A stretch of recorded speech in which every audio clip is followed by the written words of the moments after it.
keep the love going. The next comic up is a veteran. He's a good friend. He's a funny dude. Make some noise for Vinny Lombardi. Keep it going for Joey. Oh, man. Yes, I'm Vinny Lombardi. Vinny's a nickname. I'm related to the great coach. Now, this is a sports pub. You all know who Vince Lombardi is. Clap if you know who Vince Lombardi is. And I'd like you to shout it out if you can tell me the last team he coached. The Redskins, and then he immediately died.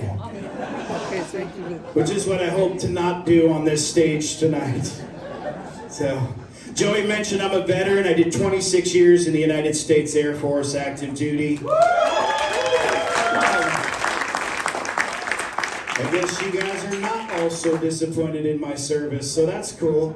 No, thank you very much. I mean, in the 90s, getting in the military was tough. I graduated 94th out of 95 students in high school, and that's because number 95 rarely showed up. He had like a glue sniffing problem, which was common in the 90s, so if you think about it, I ranked just ahead of a glue sniffer. So that wasn't so good. But you know what? Even to get in the military, like college, you take SATs. In the military, we take ASVABs. Aptitude tests. There's 4 tests that determine what job you're going to do in the service. Each test is 100 points. I scored 136. That was total across all 4 tests. I started shopping them scores to the 4 military branches. Where's the Marines in the room? Yell. There's like 1 or 2 of you. It's usually a couple. I actually wanted to be a Marine. I went to the recruiting station. They were supposed to be open. The lights were off. The door was locked. I think they got my test scores. They were like, I just like to imagine someone was behind the door going, we got enough dumbasses in the Corps. Any Coast Guard in here? No, Coast Guard. I actually went to them too. They're like, dude, we're good, man. We got our 10 people. Check your leader or something. I don't know. Surfs up, whatever they do in the Coast Guard. How about the Navy? We got some Navy in here? Yeah, I didn't talk to the Navy because I'm straight, so. And I didn't talk to the Army either because, well, I'm law-abiding is all I'm going to say, but, all right, so now that I've officially insulted all branches of the service, the Air Force took me, okay? They saw my test scores. They're dumb, right? They took me like, we'll take us. It's fantastic. What kind of planes you gonna have me working on? They're like, oh, we don't want you near planes. How do you feel about spatulas? I spent 6 weeks of professional military training to essentially say, would you like fries with that? I took a long road to get to the same place a teenager today would be working at McDonald's, so I had a good career, man. I stuck it out. My deployments were kind of different because I was on my job. I was behind the wire, and I was always at these main operating bases when I was deployed. So when I was downrange, there was this one deployment where they had this recreational tent, and it had a bunch of musical instruments. And I was like, well, that's cool, man. So me and a few guys who thought we had musical talent said, you know, we'll put together a classic rock cover band. And we called ourselves Arab Smith. Yeah, in the middle, this is a true story, in the Middle East. So if you're wondering why they hate us, sir, I just gave you a context clue. Arab Smith, but listen, we wanted to honor Aerosmith with our music, so we still played some of their songs. We just changed them up for the setting. So like you've heard Walk This Way, our version was Walk This Far Behind Me. Or Dude Looks Like a Saudi, that was a big one. Loving an Elevator, I like that song. And then this is my personal favorite, Muhammad's Got a Gun. And a rocket launcher and an IED. So we had it was good times, man. It was.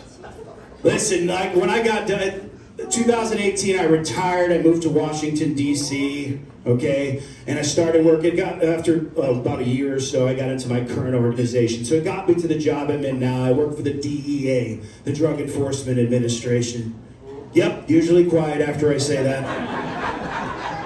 Actually, when I'd say, sometimes a couple comics start running out of the room to hide shit. 1 or 2 of them come up to me after the show. They're like, hey, Vinny, man, I didn't know you worked for the DA. Do you know where you could score some weed? I'm like, I know exactly where you get your weed, but I don't think we want to talk about that right now. Listen, I'm a federal employee. I am not a special agent at all, okay? So just to make that clear. But it was cool to get the gig, man. I was like, what kind of gun are you going to let me carry? They're like, how do you feel about spatulas? So, yeah, speaking of spatulas, if you're married, start clapping. Okay, there's a few of you here. I've been married 19 years next month. 19 years. Thank you. That's the right response right there. When you've been with someone 19 years, you deserve an applause. I did stand up about a month ago at a 55-plus retirement community, and I got a different response. I said I've been married 19 years. The lady just yelled from the back, I've done that 3 times, sweetheart. It's like, okay. I did interrupt bathroom break at the rec center during trivia night. They were kind of unhappy with me standing in front of the bathrooms doing stand-up, but you know, hey, to each their own. But, I mean, I think if you've been with someone for any length of time, like, I think it's fair for people to ask me, I get it asked all the time, what's the secret to a long marriage? And I'll be honest, I mean, what are we supposed to say, fellas? Like, what is the catchphrase you've heard? Like, we say, yes, dear, or happy wife, happy life, or she doesn't speak English. She's been in a coma since 2006. Like, these are go-to phrases that we use, right? Absolutely. I think I know the secret, though, because Valentine's Day was a couple weeks ago-ish. And I will say, I took my wife and we got ourselves a couples massage. Yeah. I used Groupon, though. I went to a mediocre website. You get cheap shit at half price for a couples massage. And this place was sketchy, man. It was exactly where you think it was. In a strip mall between a Chuck E. Cheese and a hair salon. You could get like a haircut, a rub down, some recycled pizza. It makes for a nice Saturday. If you want the address, it's in Woodbridge. I'll give it to you. I had a good, yeah. We walk in, we're greeted by 2 little old Asian women. Old. They escort us slowly back to our room, and we walk into a dimly lit room, and we undress, and we lay on sheets we hope have been washed in the last few days. And then we're like, while we're laying there thinking, man, did we make a bad decision this morning to come here? And in walks our masseuses. It's the same 2 little old women. The first words out of my masseuse's mouth was, hard. And I said, well, not particularly. Let's just see how the massage goes. Then she clarified, she's like, hard pressure, hard pressure. I'm like, you're 4'2", 100 pounds. Like, how bad could this be? Oh, I made a bad decision, y'all. Not 30 seconds into my massage, I was no longer the only person on my table. This spider monkey had climbed up on my back and was contorting me in positions I've not been in since Bill Clinton was in office. Yeah. At one point, she had my face away from that little pillow hole, bent back like this. I thought, what the hell's on the fine print of that Groupon? Did I sign up for WWE Tag Team Wrestling? I would have tapped out. My wife was in her own submission hold. We were screwed. But you know what? I don't know how long it lasted. A few minutes. I blacked out. But when I came back to, it was a part of massage I hoped it would be, you know? So I started to relax. I was listening to that ocean breeze, pan flute, you know the music, the waterfalls trickling. You know what I'm talking about, right?